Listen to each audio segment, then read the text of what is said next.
Olá, boa noite. Confira os destaques desta edição. Feto encontrado na rede de esgoto da UPA de São Gotardo. Jorge Marra é convocado para dar depoimento no Fórum de Patrocínio em processo por danos ambientais proposto pelo Ministério Público. Tribunal Superior Eleitoral criou página especial em seu site para que os eleitores possam simular a votação. Polícia Civil prende dupla acusada de assaltar distribuidora de bebidas em Varjão de Minas. A despedida ao menino Pedro Augusto. Comoção e revolta. Polícia Civil abre inquérito para investigar a morte da criança. Mulher é esfaqueada na frente de crianças em Monte Carmelo. Família precisa de doações de materiais de construção para concluir reforma. E especialistas alertam para a importância do aleitamento materno. 23 de agosto de 2022, o NTV News dessa terça-feira está no ar.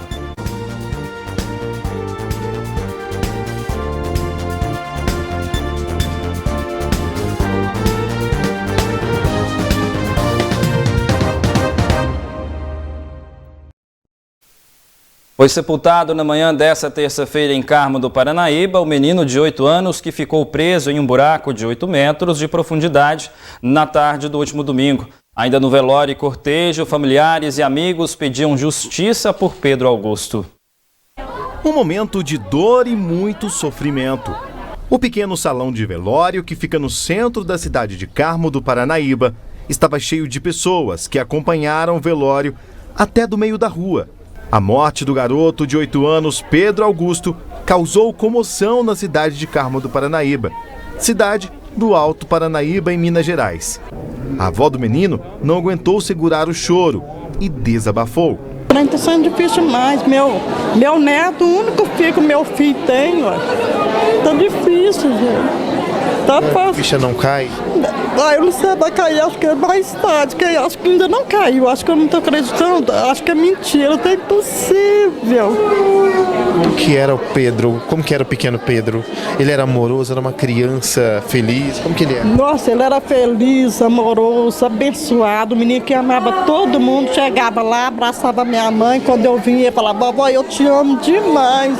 Amava os coleguinhas, amava tudo, amava a mãe, o pai, ele era uma bênção. Eu acho que ele não vai aceitar, eu não sei não, meu pai, só Deus, né, para dar força para a família toda, né? Ai. Em frente ao velório, pessoas revoltadas com o acontecido. Por aqui, a morte da criança divide opiniões. Muitos culpam a demora pelo atendimento prestado ao menino. Outros dizem que a empresa que deixou o buraco aberto é culpada pelo acidente. A gente também fica muito triste, que a gente também tem as famílias da gente, tem os filhos da gente, então a gente fica muito triste. A cidade nossa ficou arrasada, viu? Triste, isso é uma situação triste demais pra gente que são amigos da família e pra família, só Deus para confortar o coração deles. É muito triste. É um trem de arrasar a cidade, isso até é louco, um trem de louco. Pedro saiu para brincar na tarde deste último domingo com a prima. O local era esse, um loteamento novo que fica ao lado do bairro Alvorada, em Carmo do Paranaíba. Ao pisar sobre a cobertura do buraco, o garoto acabou caindo. Pedro ficou preso aos 6 metros de um buraco de 8 metros de profundidade, com 30 centímetros de circunferência. O resgate dramático da criança foi acompanhado por todo o Brasil. Depois de quase 18 horas de trabalho através de equipes do Corpo de Bombeiros de Patos de Minas e Belo Horizonte, o garoto foi retirado, levado até a UPA da cidade, mas acabou falecendo. A causa da morte, segundo o IML, foi por asfixia. Sobre a responsabilidade do buraco que estava aberto e sem a sinalização, a prefeitura da cidade disse em nota que a empresa estava regular e possuía alvará de funcionamento. Disse ainda que o responsável por fiscalizar o local seria o Conselho Regional de Engenharia e Agronomia de Minas Gerais, o CREA. A Polícia Civil de Carmo do Paranaíba já abriu inquérito para investigar o caso e durante toda essa semana irá ouvir pessoas e os responsáveis pela empresa contratada para executar a obra. Em nota, a RT Mais Construtora Limitada comunicou pesar pela morte de Pedro. Disse que a obra seguia todos os critérios exigidos pela Prefeitura e se colocou à disposição da Justiça para demais esclarecimentos.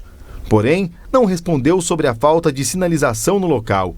A família, que segue revoltada com o caso, cobra por justiça. Pelo que aconteceu, além dos bombeiros, que poderia ter chegado desde o início e cavado o buraco já no primeiro instante, com certeza a mãe e o pai têm todo o direito de exigir justiça, por causa que o buraco estava aberto, né? No meu ponto de vista, deveria ter soldado uma tampa lá naquele buraco, porque ali passa criança constantemente, o tempo todo, tem criança ali perto. Então, com certeza, o descuido da empresa que fez o buraco de 8 metros, deixar um buraco de 8 metros exposto para qualquer um cair, ou um animal, que seja, né, uma criança, uma fatalidade dessa aí, é muito irregular. Vocês vão entrar na justiça para conseguir responsabilizar essa empresa e também que a justiça criminal possa agir? Isso aí vai depender da mãe e do pai, sabe? No meu ponto de vista, eu dou o maior apoio para eles entrarem na justiça mesmo, porque eles têm todo direito, é o que eu tenho que falar.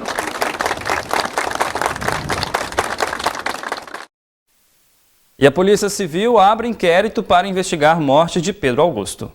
Voltando a falar sobre o caso do pequeno Pedro Augusto, de apenas 8 anos de idade, que acabou falecendo aqui em Carmo do Paranaíba, a Polícia Civil, através da 5ª Delegacia de Polícia Civil aqui de Carmo do Paranaíba, diz que vai iniciar as investigações para apurar se houve ou não culpa por parte das duas empresas responsáveis pela obra.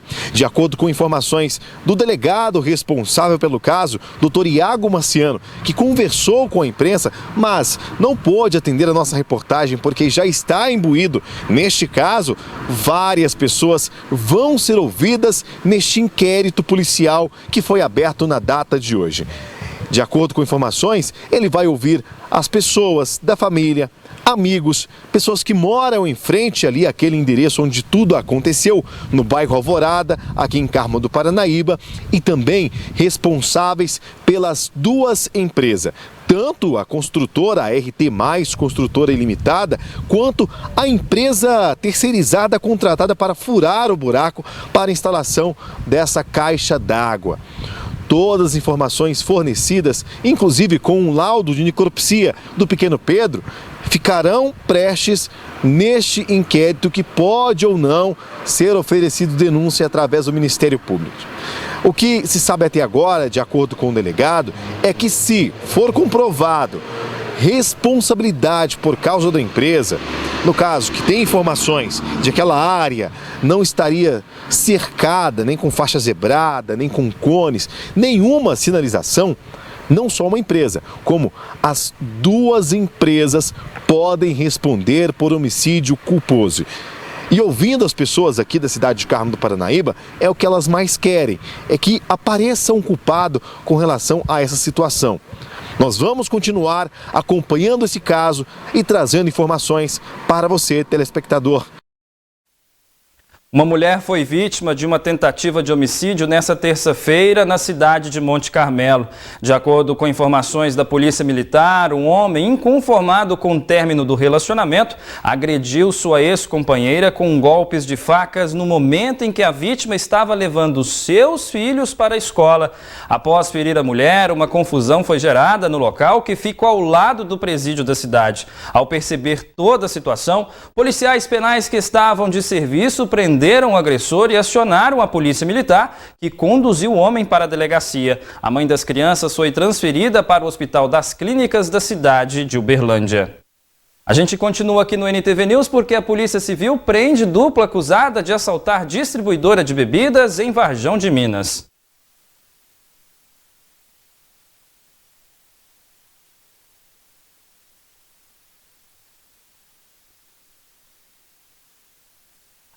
Na sequência, a gente traz essa informação e tem também giro de notícias aqui no NTV News. Feto encontrado em São Gotardo e família pede ajuda para concluir reforma de casa no bairro Alto da Serra. A Polícia Civil prendeu 2 homens de 35 e 46 anos acusados de roubarem uma distribuidora de bebidas em Varjão de Minas. Eles foram presos após a Justiça expedir 2 mandatos de prisão preventiva contra a dupla. Eles estão sendo investigados por roubo, emprego de arma de fogo e por infração penal. O crime ocorreu no dia 28 de junho deste ano, na zona rural de Varjão de Minas, no Alto Paranaíba. Na ocasião, foram roubados um caminhão de uma distribuidora de bebidas, além de vários cheques e vasilhames de bebidas. Tem mais informações no NTV News? Confira agora o Giro de Notícias. O tempo seco continua castigando o Alto Paranaíba e Noroeste Mineiro. O patrocínio apareceu na lista do IMET a registrar uma das menores umidades relativas do ar do país nesta segunda-feira, 20%. E os índices continuam baixos nos próximos dias, podendo chegar a 20%, principalmente durante a tarde. E a tendência é de aumento das temperaturas ao longo da semana com a dissipação da frente fria, com variação média de 13 a 28 graus. Poliomielite, doença que causa a paralisia infantil, pode voltar ao nosso país. A Sociedade Brasileira de Imunizações lançou nesta segunda-feira a campanha Paralisia Infantil. A ameaça está de volta. A ideia é incentivar a busca da vacina contra a pólio, que tem registrado queda de cobertura vacinal desde 2015. Estima-se que 3 em cada 10 bebês nascidos no ano passado não tomaram as doses da vacina intramuscular contra a pólio, previstas para os 2, 4 e 6 meses de vida. A proteção contra a doença também requer doses em gotinhas aos 15 meses e aos 4 anos. O Brasil está em campanha de vacinação contra a pólio desde 8 de agosto pelo Ministério da Saúde. Em locais onde a doença estava erradicada, como Estados Unidos, Malawi e Israel, há ressurgimento de casos. No Brasil, o último foi confirmado em 1989. Futebol. Os jogadores do Atlético retornaram aos treinamentos nesta segunda-feira. E Igor Rabelo vai desfalcar o time por tempo indeterminado. É que o zagueiro teve lesão no treino, rompeu o ligamento cruzado anterior e teve lesão no menisco medial do joelho esquerdo, segundo o clube. Ele passará por cirurgia nos próximos dias. O próximo compromisso dos alvinegros é neste domingo às 4 da tarde contra o América, no Independência.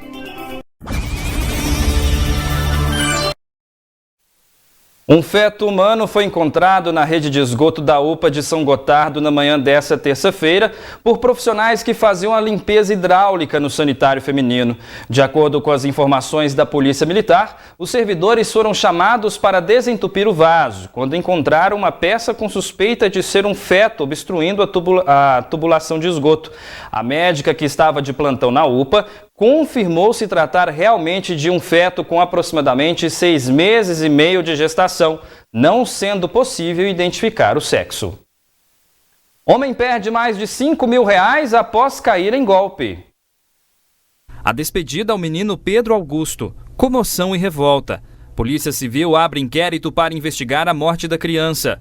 Mulher é esfaqueada na frente de crianças em Monte Carmelo. Família precisa de doações de materiais de construção para concluir reforma. E especialistas alertam para a importância do aleitamento materno. A gente teve um pouquinho probleminha, você observou, daqui a pouquinho a gente traz essa informação. Você vai acompanhar agora o pedido de ajuda de uma família carente que precisa de doações de materiais de construção para concluir reforma da casa no bairro Alto da Serra. A reportagem da NTV foi procurada por uma vizinha de Silene Maria Mendes, que se solidarizou com a situação da família, que vive no bairro Alto da Serra. Eu solidarizei com a condição seguinte, porque são 6 pessoas, 4 adultos e 2 crianças, né, dentro de uma casa dessa de 2 cômodos, que eu também moro numa casa dessa, então moro eu e minha mãe. Já fica assim, Pra mim, pra minha mãe, dá, né? É um quarto para cada um, aí fica tranquilo. Mas aqui, como é 6 pessoas, então a casa é muito apertada. Tem uma que tem uns probleminhas, sabe? Então ela precisa de um lugar para ela descansar, para ela repousar. Tem 2 crianças, a criança é um pouco arteira. Aí o que acontece? Sempre da discussão, porque não tem espaço. Agora que vai vir a chuva, o espaço ainda vai limitar. Porque quando não tem chuva, os meninos ficam no terreiro, os meninos brincam, os meninos saem. Sara conta que por conta da falta de espaço, a família de Silene começou a construir mais cômodos aos fundos da casa. Eu estou aqui, através dessa reportagem, para ver se nós conseguimos o material para terminar, porque já falta pouco, né? Falta pouco para terminar. E principalmente, as pessoas que puderem ajudar, não só com o material, mas sim com a mão de obra, nós estamos aceitando. E até mesmo com a oração, né? Porque às vezes a pessoa não pode ajudar, mas fazendo uma oração para que Deus encaminhe, quem sabe, né? E espero que consiga o término dessa condição aqui. Assim que nós terminar, vamos mostrar, né? Que a NTV é uma empresa muito boa, que sempre ajuda todos, né? E o pessoal de Patos solidariza, porque é a única emissora que, principalmente de grande audiência, né? Entretanto, devido a dificuldades financeiras, a família não conseguiu finalizar a reforma. Janela, porta, principalmente tijolos para finalizar essa parte aqui, ó. Porque tá precisando dos tijolos, principalmente, para nós é os tijolos, as teias, né?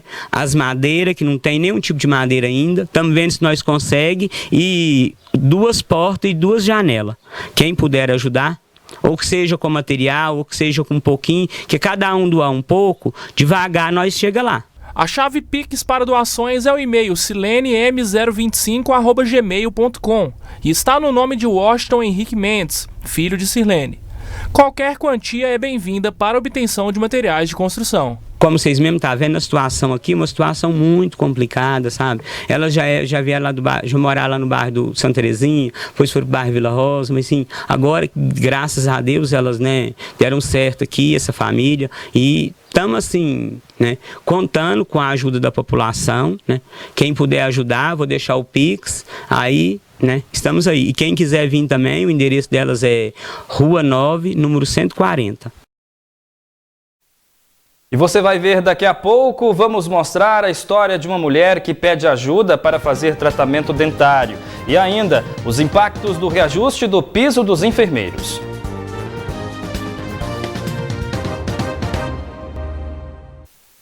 E olha só que curioso, o homem perde mais de R$5 mil após cair em golpe.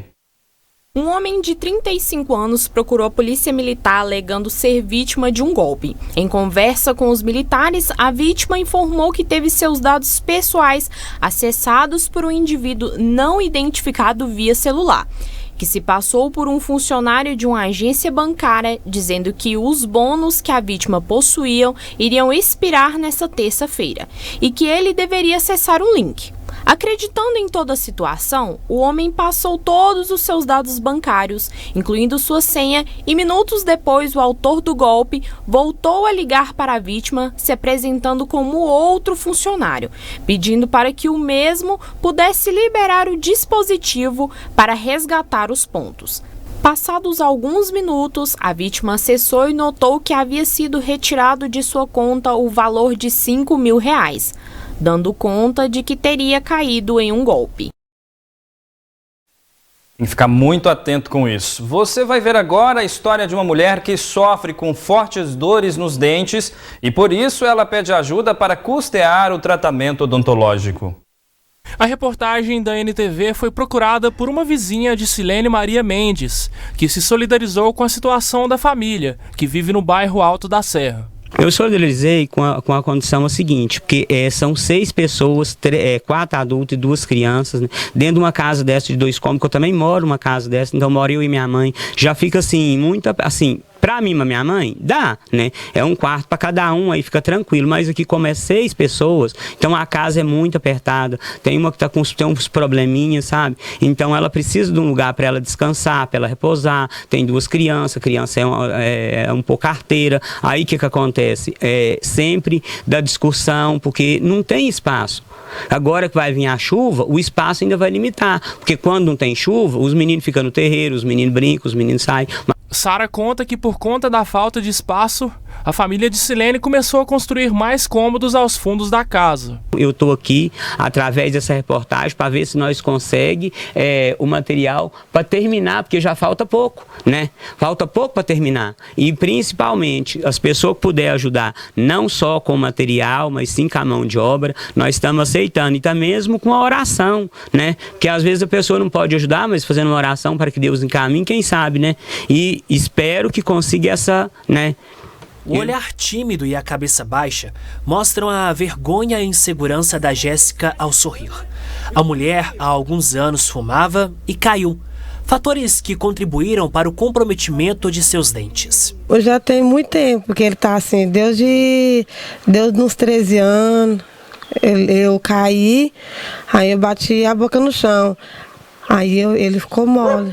Ele atrapalha, fecha a boca, eu tenho vergonha de sorrir. Quando eu vou na escola do meu menino, eu tenho vergonha de conversar com os professores por causa dos meus dentes. Para comer eu como só do nada, porque eu não dou conta de mastigar normal, igual vocês mastigam, normal. Jéssica, com dores, foi ao dentista para ver o que poderia ser feito. E a solução foi apontada. A dentista falou que o tratamento era para arrancar os dentes da frente e os de baixo e da limpeza. E dizendo ela que se eu conseguisse o dinheiro, aí eu começava a fazer o tratamento com eles. Dói muito, os dentes da frente e os de baixo, dói. Porém, ela não tem os R$ 6.900, valor total do tratamento. Cansada de sentir dor, ela pede ajuda. Qualquer quantia pode ser doada por meio do Pix 34 99900 9475. Tô precisando. Eu sinto muita dor nos dentes, não tô aguentando e eu não consigo mastigar direito. Gente, eu queria pedir a ajuda de vocês. Eu não tenho condição, eu não trabalho. Eu tenho um bebezinho pequeno e eu não tenho condição não de pagar não. A gente muda de assunto porque o ex-secretário municipal de Obras de Patrocínio, Jorge Moreira Marra, que segue preso na penitenciária deputado Expedito de Faria Tavares, foi conduzido ao Fórum da Comarca de Patrocínio para ser ouvido pelo juiz Serlon Silva Santos. O motivo é uma denúncia decorrente a um processo movido pelo Ministério Público em 2017, em que alega que houve intervenção em uma área de preservação permanente e reserva legal, com a abertura de uma estrada e que não havia licenciamento ambiental. A defesa de Jorge Marra nega e esclareceu que não houve desmatamento nem intervenção ambiental e que a estrada que liga a região de Boqueirão à Barra do Salitre é municipal e que existe há vários anos naquele local. Desde o dia 5 de agosto está em vigor o novo piso salarial da enfermagem. O aumento, que representa um ganho para a categoria, também tem deixado muitos profissionais da área apreensivos. Isso porque o reajuste significou o aumento do custeio das empresas e unidades de saúde. Jade sempre quis trabalhar cuidando de pessoas da terceira idade. Há 2 anos, depois de se formar no curso de enfermagem, conseguiu realizar esse sonho. Rotina que hoje é marcada por muitas atividades. Eu chego, avalio todos os idosos, oriento as cuidadoras, como lidar com eles, vejo se tem alguma intercorrência, se tem alguma emergência, né? Porque temos várias patologias. Essencial para garantir o bem-estar de quem vive nesta instituição de longa permanência para idosos, a dedicação de Jade é retribuída diariamente em forma de carinho. Valorização que também veio recentemente com a criação do piso salarial para a enfermagem. Medida que trouxe alegria, mas infelizmente também virou motivo de preocupação para muitos profissionais. Lógico, é uma vitória para a enfermagem, merecido, muito merecido, porque por mais que eu tenha 2 anos de formada, mas eu sempre acompanhei, sei como é que é a luta desses profissionais. Muito merecido. Só que eu vejo também muito desespero. Sabe, apesar de ser uma luta, muita gente comemorando, mas tem a parte do desespero. Qual seria esse desespero, Jade? É do desemprego. Com a criação do piso salarial, as despesas na instituição, que antes eram de cerca de R$ 36 mil mensais, hoje ultrapassam os 80 mil. A nova lei fixa o piso dos enfermeiros em R$ 4.750. Os técnicos da área devem receber R$ 3.325 e os auxiliares R$ 2.375. Eu tenho orientado enfermeiros, técnicos e auxiliares que não é hora de enfrentamentos ou briga, porque a lei, por si só, nos garante o piso salarial. O que nós precisamos agora é entender o momento da transição. O diálogo entre empregadores e trabalhadores é necessário. Sempre, caso não haja confiança, intermediado por advogado, pelo sindicato competente. O aumento das despesas para o pagamento de profissionais também deixou a administração da Santa Casa de Belo Horizonte em estado de alerta. O hospital, com o maior número de leitos de CTI do estado de Minas Gerais, já enfrentava uma série de desafios. O último deles provocado por um incêndio que gerou o fechamento de 50 leitos de terapia intensiva. Na instituição, trabalham mais de 2.000 técnicos e auxiliares. Como a maior parte dos atendimentos ocorre via Sistema Único de Saúde, uma das alternativas foi recorrer à Justiça para que a União pague os custos adicionais com a folha de pessoal. Ajuizamos uma ação apresentando ao juiz esse argumento de que o contrato precisava de ter essa cobertura. E apresentamos um cálculo da ordem aí de R$3.060.000, que seria o acréscimo na folha de pagamentos para os 2.000 técnicos e auxiliares de enfermagem que atuam diretamente no serviço do Sistema Único de Saúde na Santa Casa. 8 entidades ingressaram com uma ação no STF questionando a constitucionalidade da nova lei que determina o piso salarial da enfermagem. O tribunal já solicitou um posicionamento do Legislativo e do Executivo Federal sobre as fontes de custeio. A decisão, que bloqueia cerca de R$3 milhões dos cofres públicos para cobrir os gastos da Santa Casa de BH, não é definitiva e, portanto, ainda cabe recurso.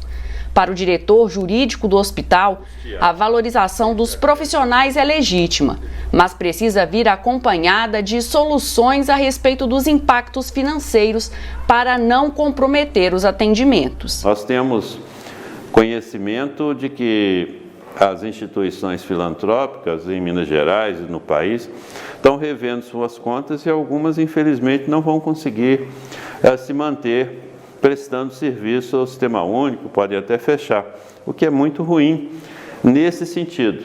Não que sejamos contra o pessoal da enfermagem, mas achamos que o pessoal da enfermagem tem que ser valorizado, mas esse financiamento desse serviço tem que ser repassado às instituições como um todo, e isso infelizmente não constou da lei. O Facebook foi condenado pela Secretaria Nacional do Consumidor a pagar uma multa de 6,6 milhões por ter vazado dados de usuários brasileiros. Segundo o Ministério da Justiça e Segurança Pública, a multa poderá ser reduzida em até 25%. Caso a rede social não recorra da decisão. Os dados dos usuários foram repassados em 2018 à empresa de consultoria e marketing político Cambridge Analytica, a contratada para ajudar na campanha eleitoral de Donald Trump, ex-presidente dos Estados Unidos. Segundo a secretaria, há estimativas sugerindo que quase 500 mil brasileiros tiveram seus dados vazados, em meio às 87 milhões de contas vítimas do vazamento, que resultou no envio de conteúdos políticos relacionados ao então candidato norte-americano. Ivan Silva Garcia é condenado a 7 anos em regime semiaberto por homicídio no distrito de Pilar. Ivan Silva Garcia foi acusado por agredir a companheira Adriana Maria Carvalho Rabelo com golpes de faca em janeiro de 2022.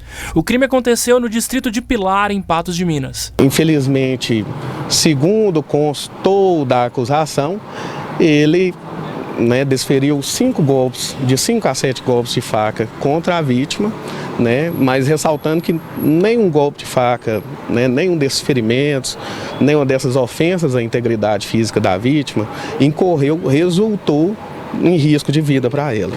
Ele foi condenado a cumprir 7 anos em regime semiaberto por tentativa de feminicídio, além das qualificadoras de motivo torpe e recurso que impossibilitou a defesa da vítima.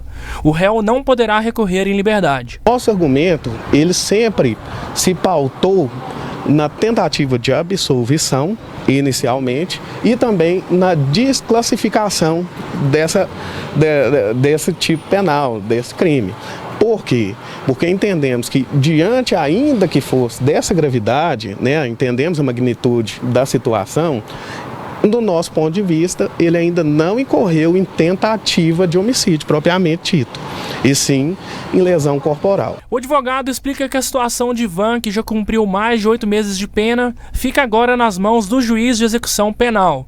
A defesa do condenado pretende entrar com recursos para prisão domiciliar. Nós pegamos o processo já bem encaminhado, com sentença de pronúncia já proferida, né, júri designado, e a gente tentou trabalhar com o que havia em mãos.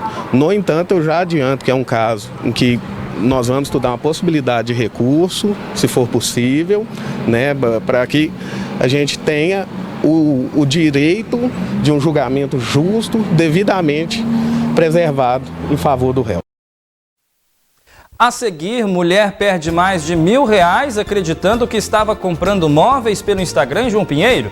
E Prefeitura alerta para os riscos da baixa cobertura vacinal da vacina contra a paralisia infantil. Em nova decisão, Justiça Federal declara inconstitucional privatização da BR-365. E ainda, a análise da notícia.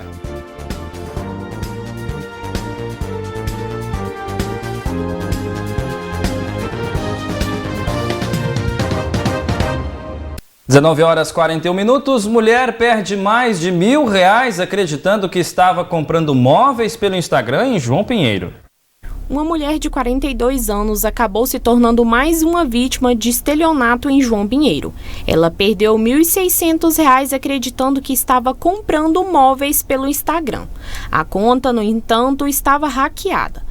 A mulher procurou a polícia militar e contou que visualizou móveis anunciados em um perfil do Instagram de uma pessoa que conhecia. Sem desconfiar de nada, negociou e comprou uma geladeira e uma mesa. Depois que fez o Pix, utilizando a conta hackeada, o estelionatário prometeu que entregaria a geladeira e a mesa um dia após a compra.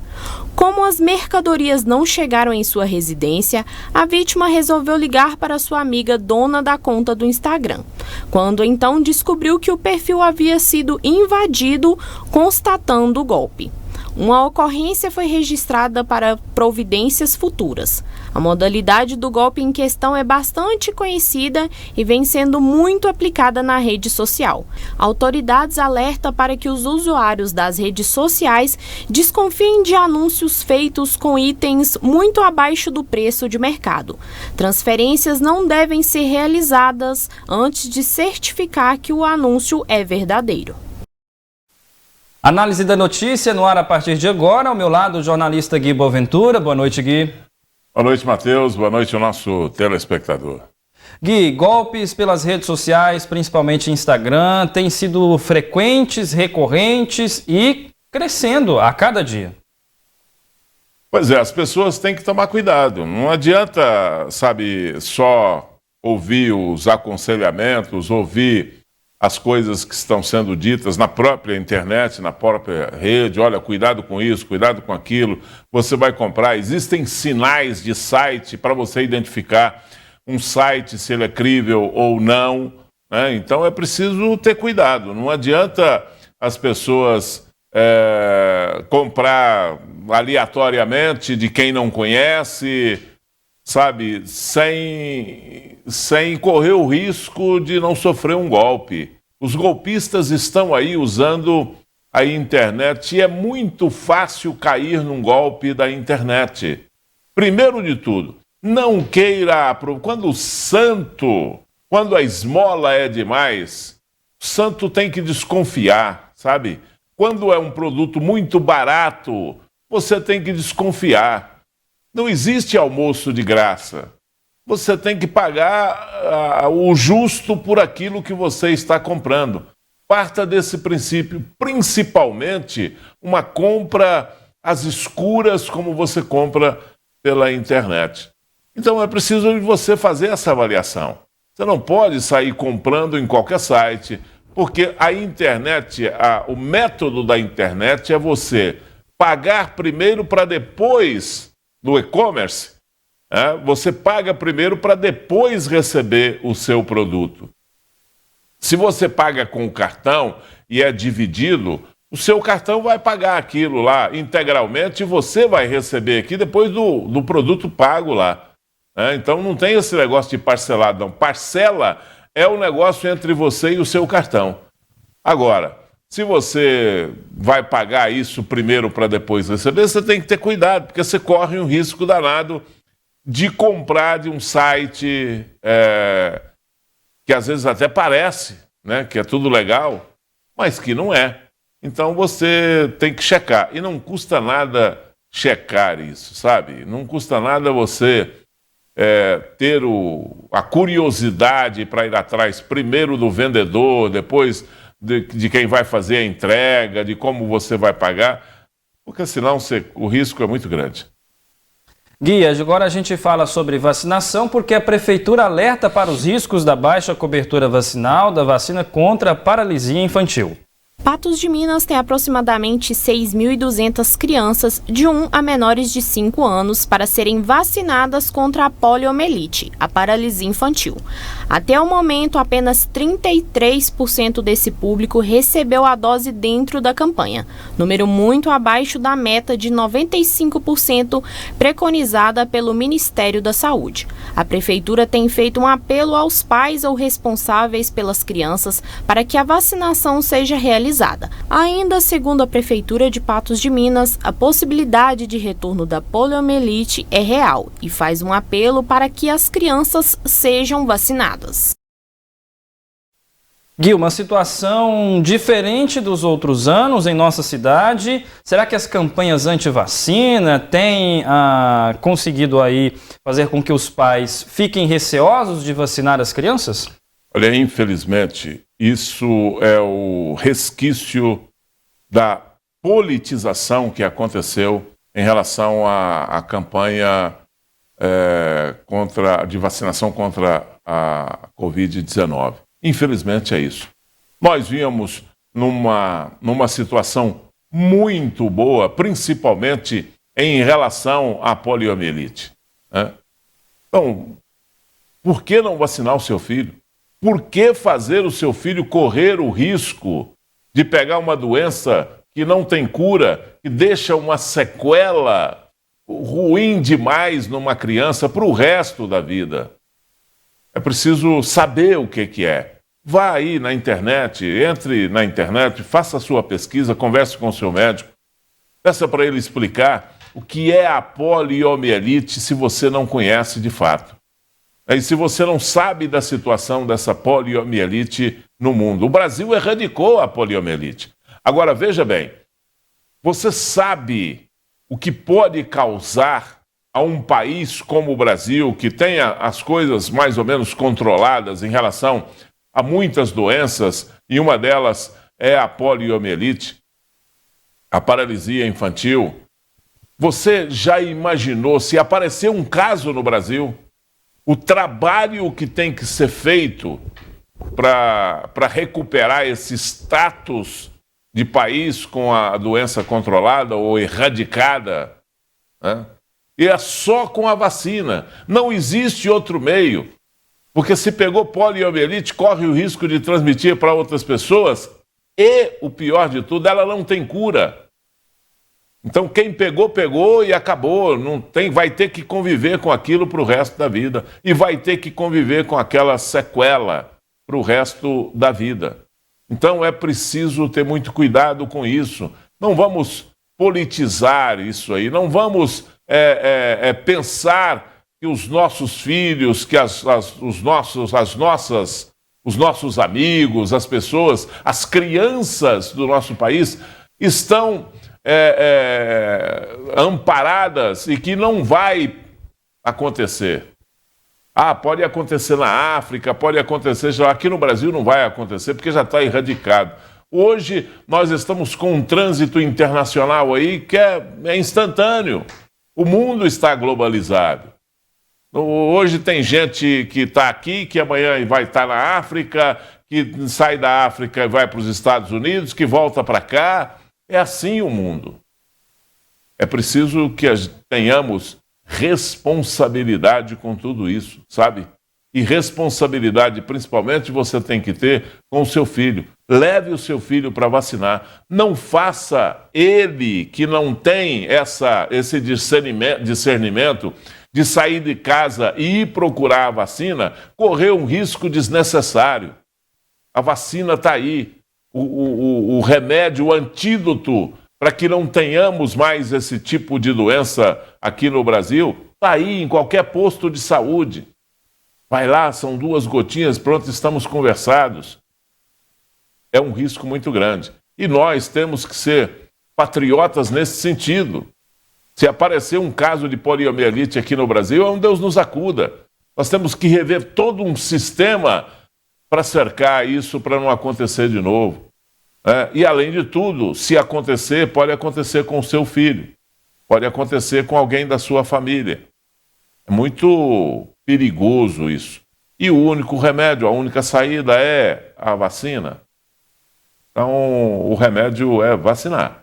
Tem que vacinar e nós temos que ter um índice de vacinação aceitável e pedido, inclusive, pela Organização Mundial de Saúde, que é em torno de 92%, 95%.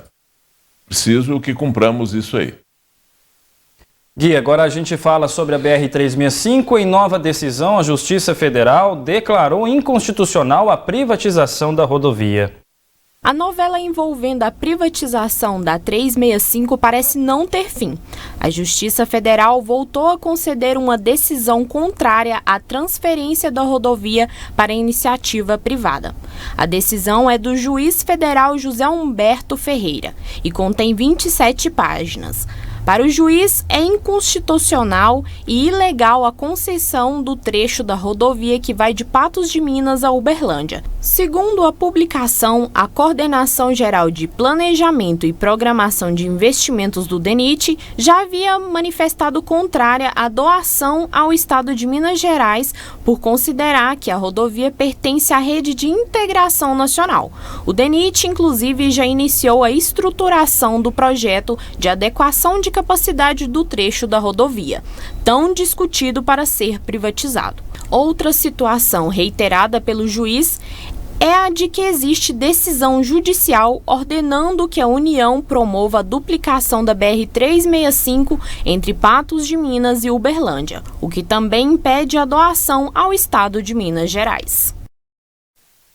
Gui, eu sinceramente não entendo porque ainda insistem nessa privatização da BR-365. Mais uma decisão contrária a essa doação da BR para o Estado, e o Estado que tem um grande interesse em fazer essa privatização. Pois é, brigam tanto pela... Eu vou explicar por que brigam tanto pela BR-365, mas respondendo à sua pergunta, fazem assim porque o povo elege deuses, com D minúsculo, mas são deuses, e não administradores, prefeitos, governadores, presidentes, que chegam lá e eles é que sabem tudo e desconhecem, inclusive, passam por cima da vontade do povo. Se você fizer uma pesquisa aqui na nossa região, 99%, ou para quem usa a BR-365, 99,999% não querem a privatização, só o governador quer. O governador quer porque ele está fazendo um negócio de privatizar outras estradas, mas como outras estradas, rodovias, não chamam a atenção do setor privado, não compensam comercialmente para o setor privado, ele faz um pacote e coloca no bojo a rainha, uma das rainhas das estradas que cortam o estado de Minas Gerais, das BRs, né? Estradas federais que cortam o estado de Minas Gerais. A maior malha viária do país está aqui em Minas Gerais, porque Minas é o entroncamento, e mais do que isso, o Triângulo Mineiro e o Alto Paranaíba são juntos o entroncamento do Brasil. Então, essa rodovia BR-365 é extremamente importante. E pelo número de carros, que fica entre 15 e 20 mil de média por dia, veículos transitando aqui por essa rodovia, isso interessa para o setor privado. Vê o tanto que isso vai dar para construir, sabe, meia dúzia de terceira faixa, duplicar 30 quilômetros apenas no município de Uberlândia, inclusive, que isso já está determinado, porque Uberlândia é um município que politicamente tem força no estado e deve ter exigido isso do governador, e o governador cedeu para Uberlândia para que esses 30 quilômetros de duplicação fossem realizados no município de Uberlândia, para aquela saída ali até o Rio das Velhas, ou um pouco mais, seja duplicado para não ter perigo e ter conforto, o morador do município, ter conforto e segurança para transitar pela BR-365. Ao passo que a Justiça Federal já determinou que o DENIT e a União façam caixa esse ano de 2022, coloquem no provisionamento de 2022 a duplicação da BR-365 de Uberlândia a Patos de Minas. Agora entra no meio dessa conversa o governador: não, eu quero essa rodovia. Vou lá pedir para o meu padrinho, né, lá o presidente da República, para me dar essa rodovia para eu fazer um negócio aqui no meu estado.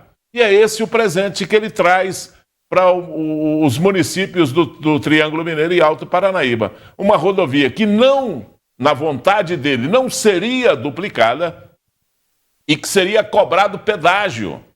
E isso seria repassado para a iniciativa privada. O maior absurdo que nós estamos vivendo nesse ano de 2022 aqui no estado de Minas Gerais. E a população não quer, a população rejeita isso porque vai ser prejuízo para os nossos municípios do Triângulo Mineiro e Alto Paranaíba. Ainda bem que a Justiça, o juiz federal de Uberlândia, movimentado pelo o Ministério Público, pelo Procurador Público de Uberlândia, Federal de Uberlândia, né? Foi acionado com uma ação por ele, que é ação que foi, inclusive, apoiada por políticos, apoiada por empresários, apoiada por prefeitos da nossa região. Só não apoiam o governador, essa iniciativa da Justiça Federal, ou a ação na Justiça Federal, aqueles prefeitos que estão com a boca aberta esperando um presentinho do governador Zema. O resto, todo mundo quer. Quem pensa em relação ao povo, quem pensa em relação à lógica e ao desenvolvimento dessa nossa região aqui, e sabe que um desenvolvimento do Triângulo Mineiro e Alto Paranaíba, e principalmente do Alto Paranaíba, depende de aeroporto, depende de uma estrada duplicada, né, daqui para Uberlândia, para se conectar com outros grandes centros, daqui para a BR-362, daqui para a 040. Tudo isso é extremamente importante para a nossa região. Isso não acontece por vontade política.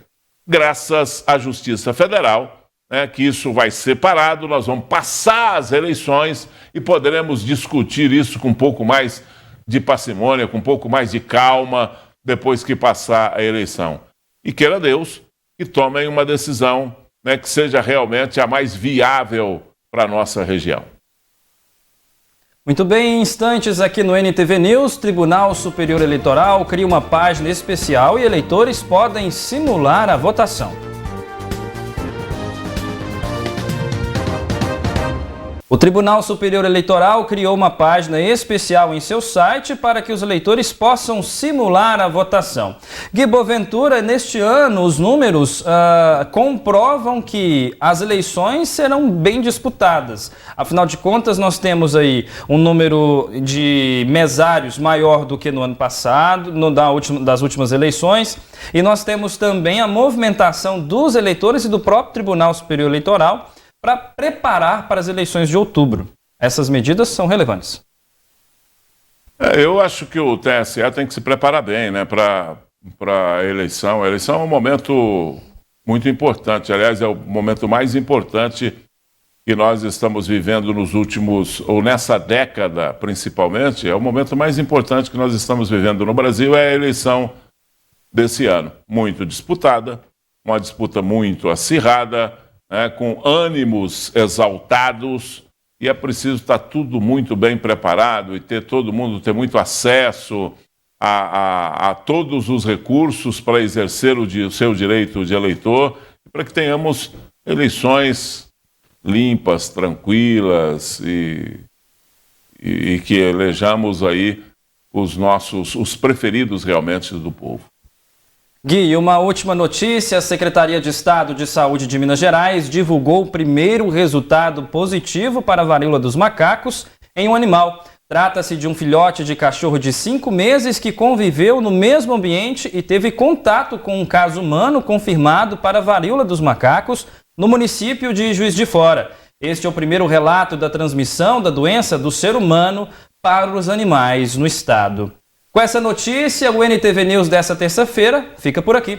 Obrigado, Gui Boaventura, por sua companhia. Só uma observação, né? A monkeypox é uma zoonose de mão dupla. Ela tanto sai do animal e vai para o homem, quanto sai do homem e vai para o animal. Preciso, cada dia que passa, ter mais cuidado com isso. Obrigado, boa noite para você, boa noite ao nosso telespectador. Para outras informações, você acessa patosjá.com.br. Obrigado pela companhia e até amanhã às 11h30 no 30 Minutos.